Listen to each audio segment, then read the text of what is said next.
itu baik, ditimpa dengan kesempitan bersabar itu juga baik, maka segala keadaan hendaknya menjadi baik. Kemudian kedua, salawat dan salam semoga senantiasa tercurah kepada kita, kepada Muhammad SAW, kepada kita semuanya sebagai pengikutnya hingga yaumil kiamat kelak, dan semoga kita juga benar mendapatkan syafaat beliau di hari kiamat. Taklim kita untuk kitab Riyadhus Shalihin ini kemarin telah sampai pada bab yang keempat, maksudku hadis yang pertama. Kita sekarang masuk pada hadis yang kedua. An Nabi Muhammad al-Hasan bin Ali bin Abi Thalib radhiyallahu anhu qala hafidtu min Rasulillah sallallahu alaihi wasallam da'ma yuribuka ila ma la yuribuka fa inna sidqa tumaninatun wal kadhiba ribatun rawahu Tirmidzi wa qala hadis sahih. Dari Abu Muhammad Hasan bin Ali bin Abi Thalib. Jadi Hasan bin Ali itu kunyahnya adalah Abu Muhammad. Dari Abu Muhammad Al Hasan bin Ali bin Abi Thalib radhiyallahu anhu berkata, hafidtu, saya menghafal bin Rasulullah sallallahu alaihi wasallam, sabda Rasul sallallahu alaihi wasallam, da'ma yuribuka, tinggalkan segala hal yang engkau lakukan. Da'ma yuribuka, tinggalkan segala sesuatu yang meragukan kamu, ila menuju ma sesuatu la yuribu yang kamu tidak lagi, yang kamu tidak ada keraguan padanya. Fa inna sidqa, karena kejujuran itu tumaninatun, merupakan keterangan, wal kadhiba raibatun, sementara dusta merupakan keraguan. Hadis ini riwayat Tirmidzi dan dia mengatakan hadis ini sahih. Jemaah, penjelasan yang pernah saya telah terkait dengan hadis ini berangkat dari masalah rezeki.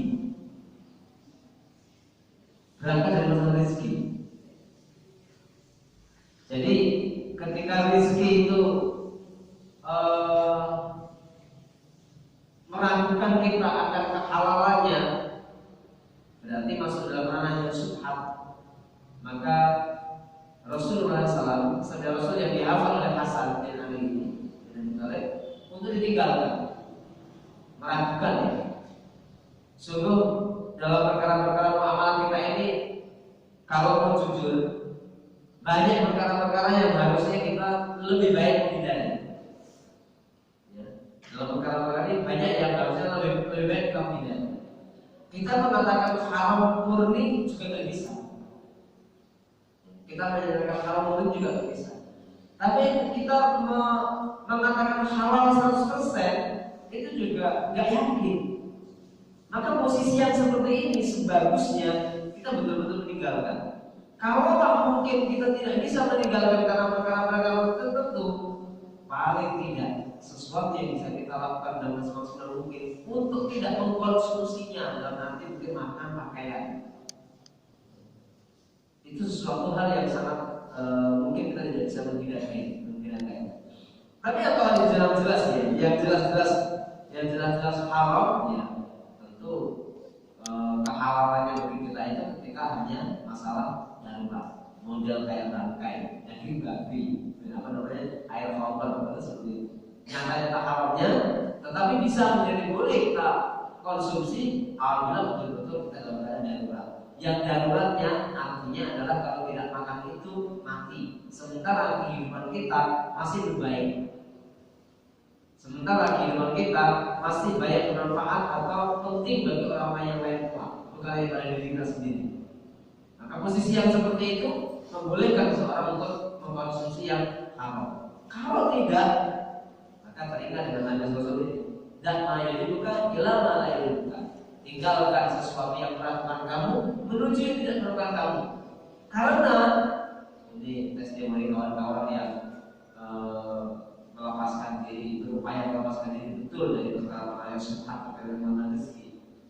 Subhanallah, begitu mereka meninggalkan yang seperti itu, kehidupannya makin tenang.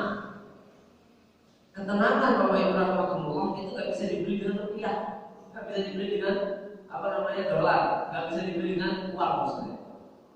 Karena ketenangan itu datang dari Allah Subhanahu Wa Taala. Sementara kecukupan itu secara matematis itu nggak bisa diukur, memang kecukupan secara matematis itu terbatas. Tapi kalau kecukupan karena barokah dari Allah Subhanahu Wa Taala berlimpah. Kecukupan karena barokah dari Allah Subhanahu Wa Taala berlimpah. Kemarin saya mendapatkan satu video pendek ya. Sebenarnya itu jadi dari akil kaos yang begini juga, tapi saya tidak mendapatkan dari sisi apa ya, dari sisi video gambarnya, hanya suara MP3-nya. Kalau nggak salah itu sebuah kajian di sebuah pondok pesantren di Jawa Timur, itu terkait apa? Terkait dengan taklim di pondok-pondok pesantren. Yang apabila itu diukur dengan ukuran-ukuran matematis gaji, matematis honor, itu enggak cukup sama sekali. Tapi kenapa? Rahasia langit Allah Subhanahu Wa Taala berbuka. Dan itu dirasakan.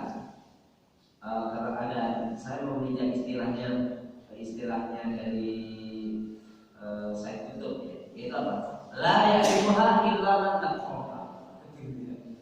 Tidak akan mengetahuinya kecuali orang yang merasakan. Artinya apa? Diceritakan dulu saja, Pak.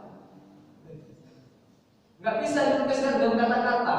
Kalau bisa, saya tidak akan terlalu ini. Makanya ungkapan yang paling singkat ya, tapi mendalam tadi itu tidak akan ada yang mengetahuinya atau tidak bisa saudara kecuali dia yang merasakan. Lain sesuai. Ini banyak hal yang kemudian perlu kita renungkan terkait dengan masalah ini. Apalagi di dalam kosakata ini disebutkan yuribuka itu adalah sesuatu yang melakukan kehalalanmu, ya, maka tinggalkanlah, beralih kepada yang tidak kau lakukan. Penjelasan dari sini, hadis ini dijadikan referensi untuk berdiam ketika menemui sesuatu yang syubhat. Berdiam dalam arti tidak menemui yang syubhat itu maksudnya. Hadis ini dijadikan referensi untuk berdiam ketika menemui sesuatu yang syubhat, tidak jelas alamatnya. Barang siapa menjaga diri dari syubhat, maka ia bersihkan agama yang kehormatannya. Hadis ini terdapat isyarat untuk kembali pada hati nurani yang suci dan jiwa yang jernih. Karena apa? Kelanjutan hadis itu mengatakan as-sidqu fa inna sidqa, karena kejujuran itu tumaninah. Kejujuran itu menjadi ketenangan, rahasia ketenangan. Dalam hadis yang lain disebutkan pula begini. Apa itu dosa? Apakah al-itham atau al-zulmah? Apa dosa? Dosa itu sesuatu yang menggelisahkanmu. Kata kuncinya, sesuatu yang menggelisahkanmu. Dan yang kedua, sesuatu yang engkau tak suka kalau orang lain dengar atau tahu. Itu dua indikasi masalah atau dua indikasi dari dosa. Sesuatu apabila kita tidak suka dengan orang lain, artinya nggak suka itu karena ya betul-betul nggak suka, nanti menimbulkan rasa malu, rasa takut, rasa yang lain-lain. Itu indikasi dari sesuatu yang sifatnya masalah, itu dosa. Dan kemudian kedua apa? Menggelisahkan hati, tidak memberikan kita tumaninah. Maka ujung hadis itu yang saya sisihkan tadi, fastasti qalba. Kalau begitu tanyakan kepada hatimu. Maka kan kadang-kadang gini Pak, ada orang yang bertanya satu masalah kepada seseorang yang dia anggap lebih tahu, sudah dijawab. Dan orang yang bertanya itu menjawabnya sesuai dengan ilmu yang sampai kepada dia pula, yang dia upayakan lebih mendekati kepada kebenaran. Si penanya masih bertanya lagi kepada orang lain, padahal bertanya kepada orang lain itu jawabnya sama. Dia masih lagi bertanya mencari orang yang ketiga, harapannya jawabannya beda, ternyata sama. Jawabannya sebetulnya orang beriman kedua. Dia bisa tanya lagi kalau ada yang keempat. Maka yang seperti ini indikasinya adalah dia bukan mencari kebenaran, dia mencari kebenaran. Dia tidak akan mencari kebenaran, tapi mencari kebenaran. Beda Pak ya. Kalau kebenaran itu harus kita ikuti. Tapi kalau pembenaran, bagaimana kesalahan kita yang benar? Maka salah satu di antaranya dalam hadis itu fastafti qalbak. Kalau begitu tanyakan itu lagi. Jadi hati itu gimana? Artinya hati kita sebenarnya tidak yakin juga. Hati kita yang paling dalam, yang paling bersih, nurani kita yang paling jujur, itu mengatakan menolak juga sebenarnya apa yang dengan apa yang kita cari-cari selama ini. Penjelasan dari sekian orang tadi itu sebenarnya lebih benar, tapi karena nggak cocok dengan keinginan kita, nafsu kita, maka kita selalu mencari orang lain untuk bertanya. Sampai nanti kita dapatkan orang yang sesuai dengan keinginan kita. Maka yang seperti ini adalah indikasi dari enggak jujurnya hati kita. Disebutkan di dalam indikasi dosa.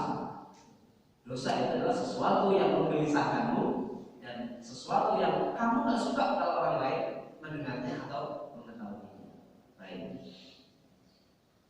Kemudian jamaah rahimakumullah,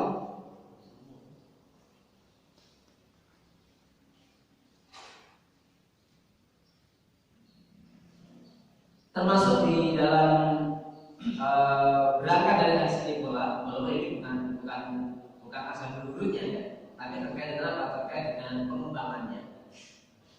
Suatu saat seseorang bertanya, bagaimana sikap kita kalau ragu-ragu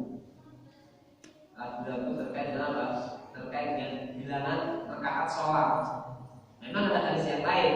Apabila engkau ragu-ragu dengan bilangan sholatmu, maka ambillah atau pegangilah bilangan yang paling sedikit.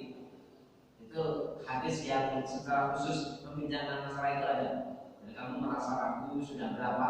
Ini sudah 3 rakaat atau sudah rakaat? Baru 3 rakaat atau sudah 4 rakaat? Maka ambillah rakaat yang paling sedikit.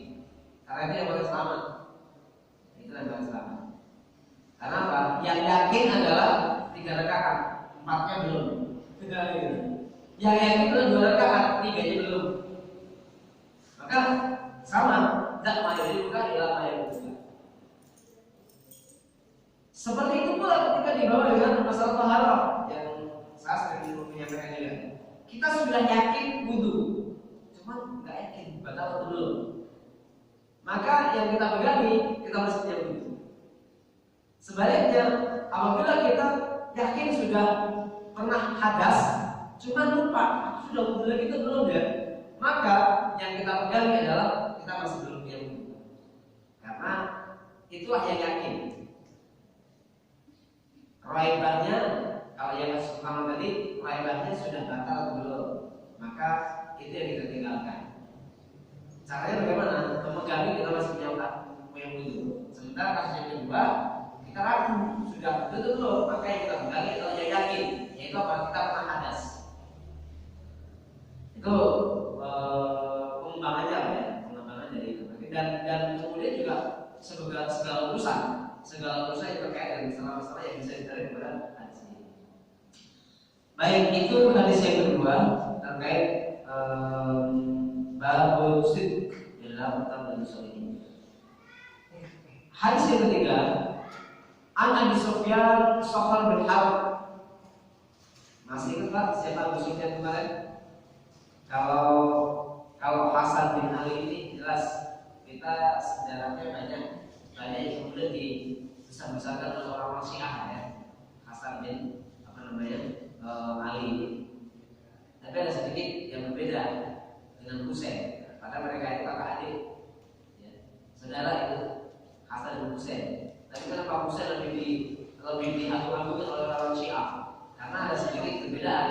Sama-sama anaknya Ali bin Abi Thalib benar, sama-sama ahli sunnah benar, sama-sama berpegang kepada sunnah Rasul, sama-sama cucu Rasulullah SAW. Tapi karena Hasan menikah dengan wanita Arab, sementara Husain menikah dengan wanita Persia, dan Syiah itu lebih banyak didominasi atau berangkat dari kefanatikan orang Persia, maka mereka lebih menentukan kepada Husain ketimbang Hasan. Dan kemudian menjadi apa namanya? Menjadi ritual-ritual tanggal 10 Haram itu. Mereka memperoleh dada. Itu kan memeratakan kepada Husain, bukan kepada Hasan, tapi kepada Husain bin Ali. Kemudian kita lanjutkan kepada hadis yang ketiga, Abu Sufyan. An Abi Sufyan Sakhr bin Harb radhiyallahu anhu fi hadithi tawil fi qissati Hirqal. Hadisnya panjang sebenarnya, tapi di sini oleh Imam Nawawi diputus saja atau diambil yang disesuaikan dengan bab sanad.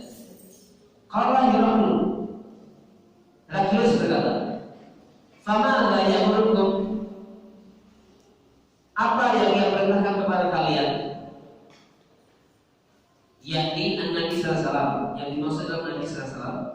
Qala Abu Sufyan, maka Abu Sufyan berkata, "Qultu," aku katakan, yaqulu, dia Nabi kami berkata, "Ubudullaha wahdah," sembahlah Allah semata, la tusyriku bihi syai'an, jangan kalian serikatkan dia dengan sesuatu pun. Watruku ma yaqulu aba'ukum, tinggalkan apa-apa yang dikatakan oleh orang tua kalian, bapak-bapak kalian. Wa ya'muruna bis-shalat, dan dia juga memerintahkan kepada kami untuk salat. Wasidqi, dia juga memerintahkan kami untuk jujur. Wal afafi, dia juga memerintahkan kepada kami untuk menjaga kehormatan. Wasilah, dia juga memerintahkan kepada kami untuk menyambung silaturahmi atau hubungan kekeluargaan. Jamaah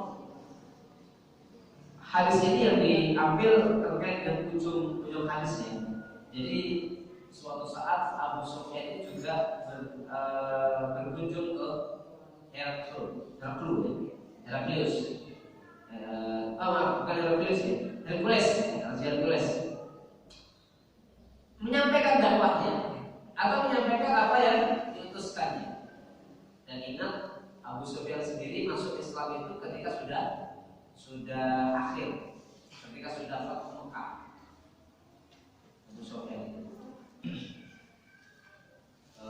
karena di awal-awal Abu Sufyan ini kan di awal-awal Rasul Hijrah maksudnya, tahun kedua Hijrah itu kan salah satunya menjadi penyebab terjadi perang Badar ini kan waktu itu Abu Sufyan dan rombongan dagangnya pulang dari Syam menuju Mekah melewati Madinah. Oleh Rasulullah SAW, para sahabat digerakkan untuk kemudian menghadapi Abu Sufyan ini. Tapi ternyata apa? Qadarullah, pasukan airnya dagang Abu Sufyan ini lolos dari sergapan Rasulullah dan para sahabat. Justru kemudian Abu Sufyan sudah mampu untuk mengirim seseorang untuk memberikan kabar kepada para pemimpin Makkah agar memberikan bala bantuan menuju ke Mekah atau menuju ke Madinah, untuk kemudian ternyata apa? Disitulah Rasul dan para sahabat tidak ada persiapan untuk melakukan pertempuran besar, tetapi disitulah Allah SWT membuat keputusan. Sehingga satu yang diceritakan dalam surat Al-Anfal itu, kalian mendaki kelompok yang tidak bersenjata, tapi justru karena itulah Allah SWT mempertemukan kamu dan pasukan yang punya syawrah, pasukan yang punya kesejahteraan yang lengkap. Jangan Rasulullah itu masa lalu Abu Sufyan. Di akhir masa hidup Rasulullah SAW, beliau masuk Islam.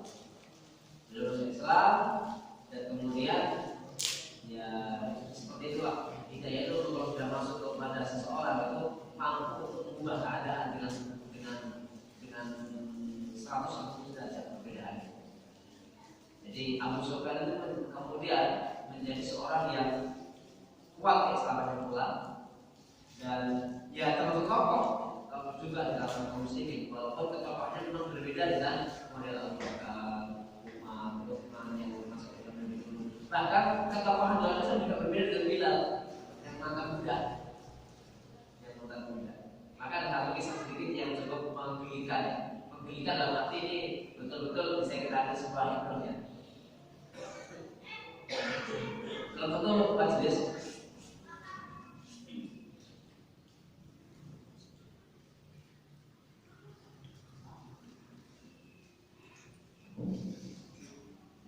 Dalam suatu majelis, Umar bin Khattab itu mengundang para sahabat. Datanglah, yaitu siapa? Abu Sufyan termasuk orang kaya datang awal-awal. Otomatis kalau datang lebih awal tentunya juga lebih dekat kepada pemimpin duduknya itu. Tapi Umar bin Khattab mempunyai satu fikih muamalah yang juga unik. Beliau mendudukkan seseorang diambil dari parameter keislamannya sesuai yang Umar pahami. Benar, Abu Sufyan kan Islamnya belakangan. Begitu ada sahabat yang lain yang maksudnya saya lebih duluan, itu posisinya itu digeser oleh Umar itu.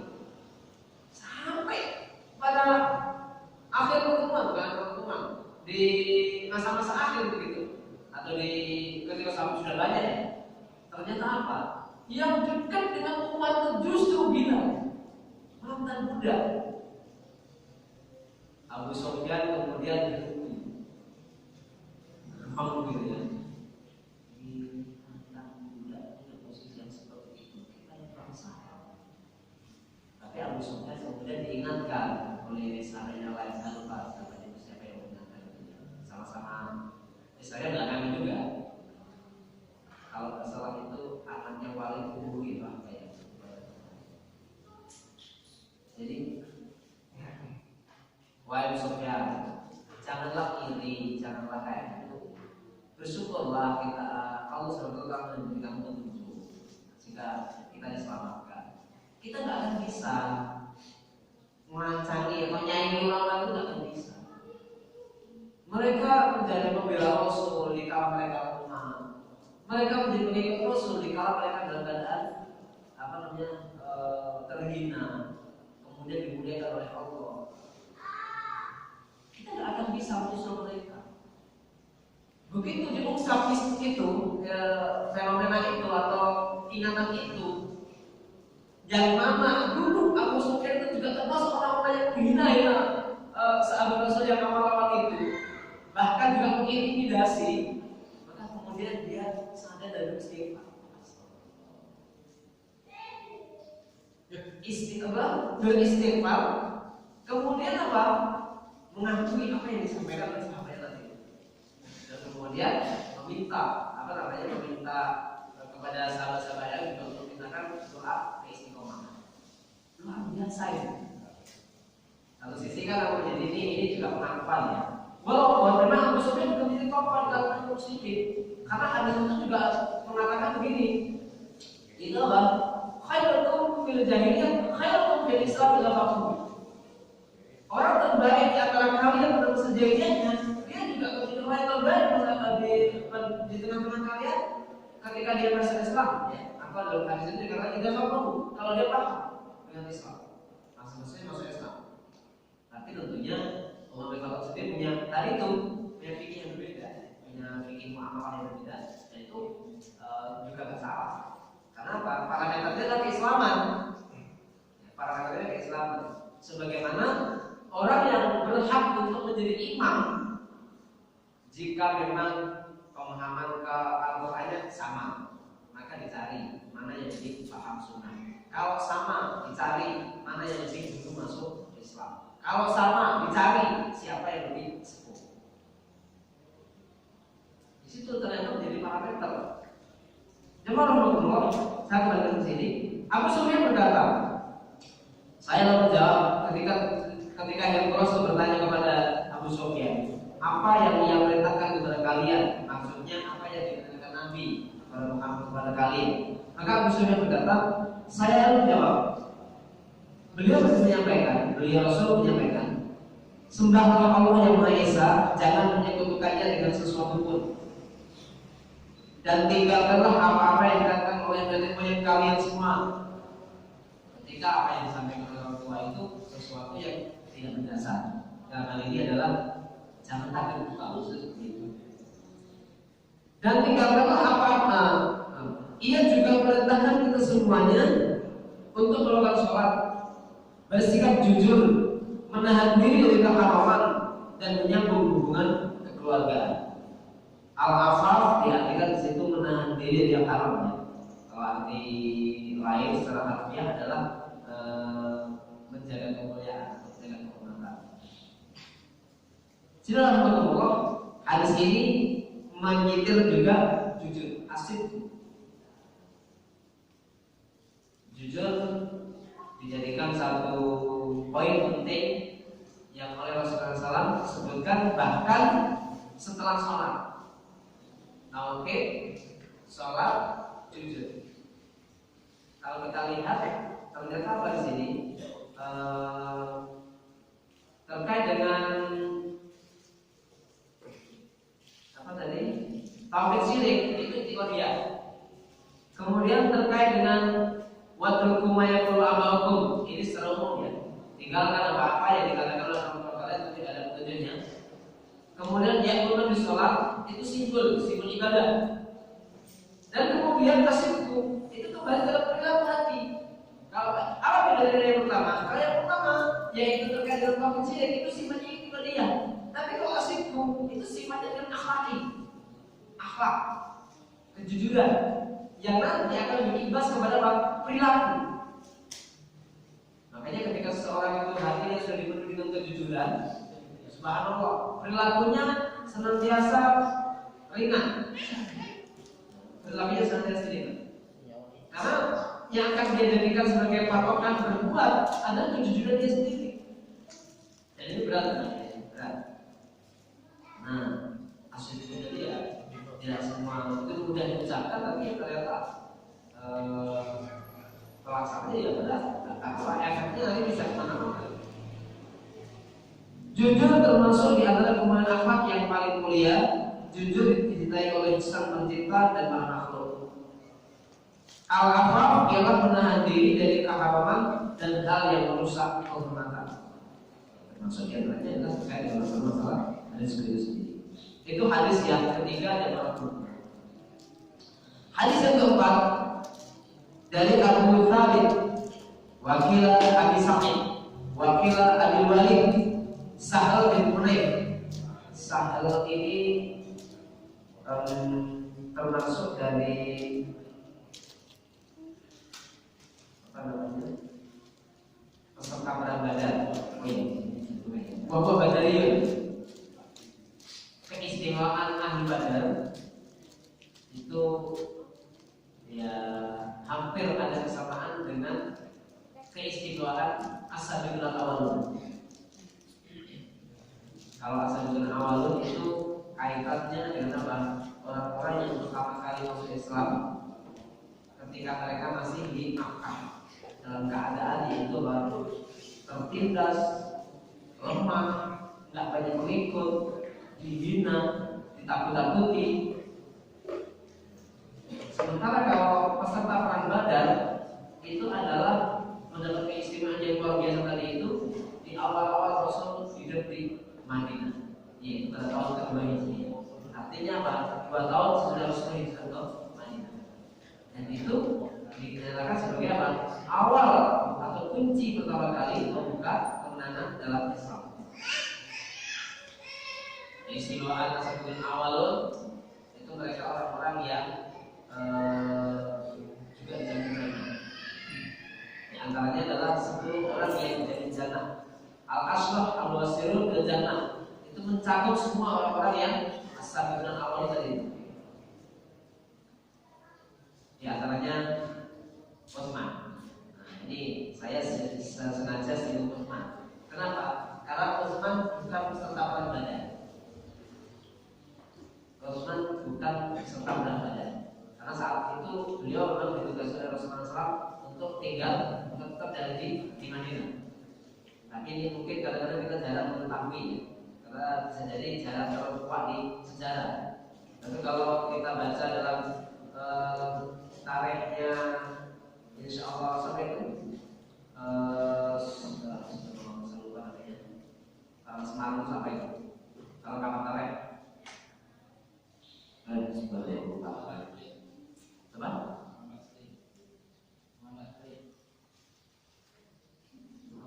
namanya, bukan.